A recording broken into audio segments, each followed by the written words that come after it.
తారీఖులు ఏం చెప్పలేదు, విస్తరించాలి, పిసిసి అధ్యక్షుడిని నియామకం జరగాలి, మంత్రివర్గ విస్తరణ జరగాలని ఏఐసిసి అధ్యక్షుడికి విజ్ఞప్తి చేసినాం. వాళ్ళ పరిశీలనలో ఉందని చెప్పినాం. ఇప్పుడు కూడా వాళ్ళ పరిశీలనలో ఉంది.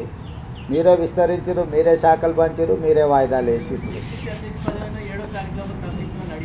అది కూడా నేను అడిగాను. 7 తారీఖు 3 సంవత్సరాలు పూర్తవుతుంది, ఆ లోపల కొత్త అధ్యక్షుడిని నియమించండి అని చెప్పి నేను విజ్ఞప్తి చేసిన. ఇప్పుడు బాలు ఏఐసిసి అధ్యక్షుడు కోర్టులో ఉంది. దీనికి సమాధానం మీకు అక్కడి నుంచే సరైన సమాధానం వస్తుంది.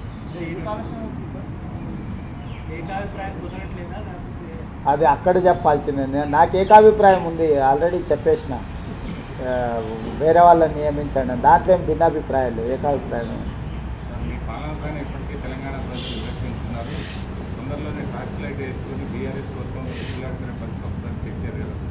వాస్తవమే కదా. బీఆర్ఎస్ ఎక్కడుందో ఇప్పుడు టార్చ్ లైట్ వేసి ఎత్తుకాల్చింది కదా. ఏడుంది బీఆర్ఎస్? సింగిల్ సీటు కూడా పార్లమెంట్లో లేదు. పార్టీ పుట్టినప్పటి నుంచి 25 సంవత్సరాలలో ఇంత దీనావస్థ ఎప్పుడూ లేదు.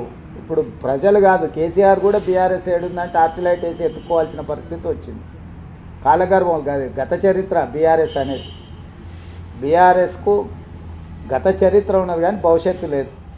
నిన్న లక్ష్మణ్ కూడా రాష్ట్రపతి ప్రసంగం ధన్యవాదాలు మాట్లాడుతూ 5 నెలలకే విసిపోయారు ప్రజలు, ఇప్పుడు మార్పు కోరుకుంటున్నారు, ఎప్పుడు ఎలక్షన్ జరిగినా బీజేపీ రావడం ఖాయం. ఎప్పుడు జరుగుతుందని వారి ఉద్దేశం? ఏమో మీ మీద మరి అంత నమ్మకం ఉంది, ఎప్పుడైనా జరుగుతుంది వాళ్ళ కోరిక. ఉత్తరప్రదేశ్లో వాళ్ళ ప్రభుత్వం మొన్ననే వచ్చింది, ఏం జరిగింది? మణిపూర్లో వాళ్ళ ప్రభుత్వం ఉంది, ఏం జరిగింది? మహారాష్ట్రలో వాళ్ళ ప్రభుత్వం ఉంది, ఏం జరిగింది? ఇట్లా వివిధ రాష్ట్రాలలో భారతీయ జనతా పార్టీ అధికారంలో ఉన్న రాష్ట్రాలలో ఆ ప్రభుత్వాల మీద విరక్తి చెంది ప్రజలు ఇండియా కూటమికి అత్యధిక సీట్లు గెలిపించిండ్రు.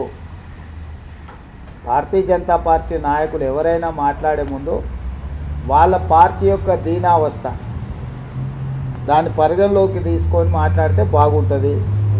రెండవది, భారతీయ జనతా పార్టీ నుంచి కానీ బీఆర్ఎస్ నుంచి కానీ ఇంతకు మించి తెలంగాణ ప్రజలు ఏం ఆశిస్తలేరు. ఎందుకనంటే వాళ్ళ ఆలోచన, వాళ్ళ అక్కస అనేది ప్రజలందరికీ తెలుసు.